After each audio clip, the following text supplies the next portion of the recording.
Aujourd'hui, je salue le Liban. Depuis longtemps, je désirais venir, et pour tant de raisons. Le Liban et le Vatican. Deux États minuscules sur la carte du monde, mais porteurs d'une histoire universelle. L'un, berceau du cèdre et des montagnes bibliques. L'autre, centre spirituel d'1 milliard de catholiques. Entre eux s'est tissé, depuis des siècles, un lien à la fois religieux, culturel et politique.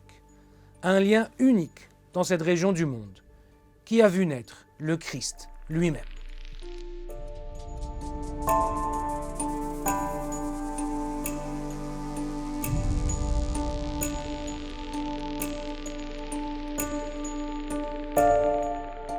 Bien avant les relations diplomatiques de 1946, les ponts entre le Liban et le Saint-Siège s'enracinent dans l'histoire des Maronites.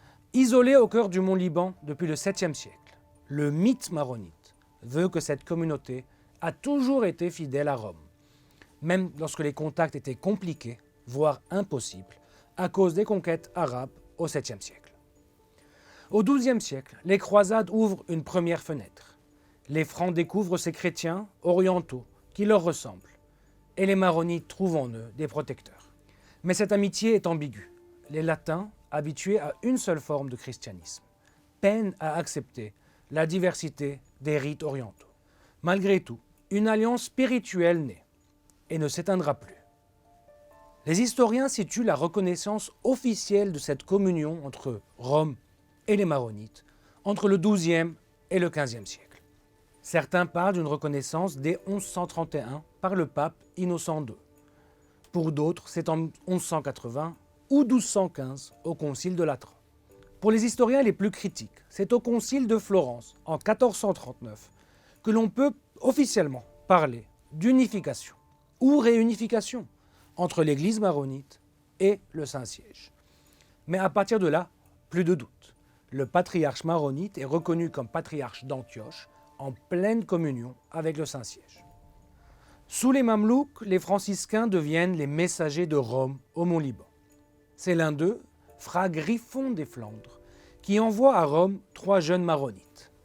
Parmi eux, Jebraïl ibn al-Qala'i, un moine poète et théologien, qui défendra la foi maronite et marquera pour des siècles la conscience collective de sa communauté. À la Renaissance, cette relation prend une nouvelle dimension. En 1584, le pape Grégoire XIII fonde à Rome le Collège maronite, destiné à former les futurs cadres religieux et intellectuels du Liban. Sa mission est claire, former de jeunes maronites dans leur rite oriental, le syriaque et l'arabe, tout en leur donnant, au Collegio Romano, une solide culture latine et philosophico-théologique. De ces rangs sortent des savants et des diplomates, qui portent en Europe les manuscrits d'Orient, structurent les études orientalistes et, de retour au pays, irriguent l'enseignement et les réformes liturgiques venues de l'Ouest. Par eux, le Liban devient un pont vivant entre Orient et Occident, et l'une des pépinières qui nourrira plus tard la Nahda, la renaissance culturelle arabe. Sous l'influence du Vatican, un synode historique se tient au monastère de Loïsé en 1736. Ce synode réforme profondément l'Église maronite. Création d'écoles, codification des lois ecclésiastiques, éducation obligatoire pour les garçons et pour les filles. C'est une révolution éducative qui, bien au-delà du religieux, jette les bases de l'école libanaise moderne. Grâce à cette impulsion, le Liban devient, dès le XIXe siècle, l'un des pays les plus instruits du monde arabe. Culture scolaire moderne, presse, imprimerie orientale, tout s'accélère. En 1946, le Liban officialise ses relations diplomatiques avec le Saint-Siège. Le premier ambassadeur du Liban au Vatican n'est autre que Charles Helou. Depuis, les papes n'ont cessé de veiller sur le pays message. Paul VI s'y arrête en 1964. Une escale brève, mais symbolique. C'est le premier pape du XXe siècle à toucher le sol libanais. Son passage signale déjà ce que le Concile Vatican II défendra. La diversité des églises orientales en pleine communion et la vocation du Liban à faire dialoguer les mondes. Pendant les guerres de 75 à 90, Jean-Paul II multiplie les appels à sauver le Liban. En 1989, il adresse à l'épiscopat du monde une lettre célèbre où il forge son message. Le Liban est plus qu'un pays, c'est un message de liberté et un exemple de pluralisme pour l'Orient comme pour l'Occident. Il convoque ensuite un synode spécial pour le Liban, associe explicitement des musulmans libanais aux étapes du processus, pour signifier que l'avenir se bâtit ensemble.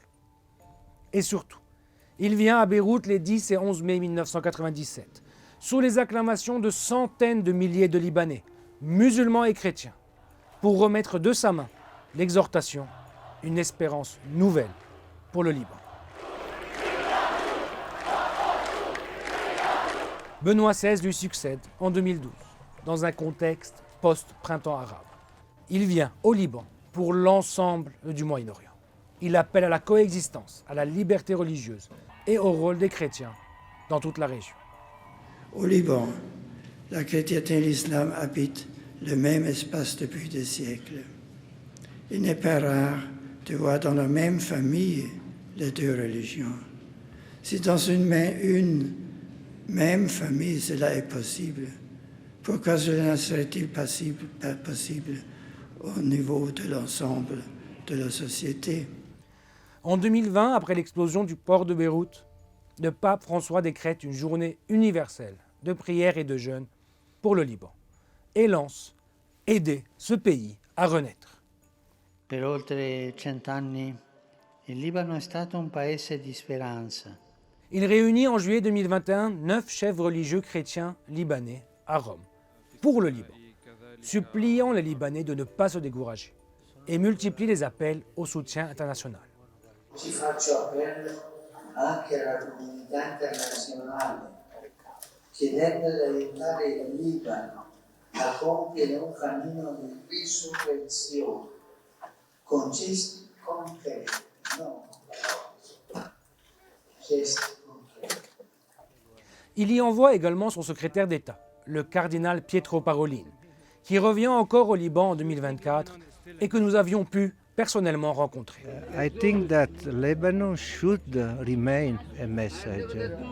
Une visite papale de François a été envisagée, puis reportée pour raisons de santé et de sécurité. Mais le message demeure. Le Liban n'est pas laissé seul.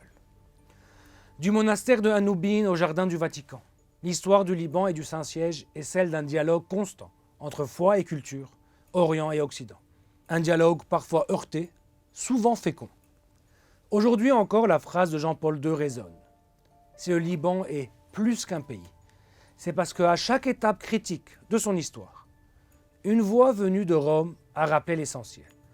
La dignité de chacun, la liberté de tous et la responsabilité de reconstruire ensemble.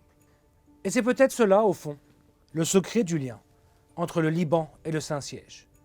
Une prière qui traverse les siècles et devient projet de société. Les changements auxquels vous aspirez sur votre terre nécessitent d'abord et avant tout des changements dans le cœur.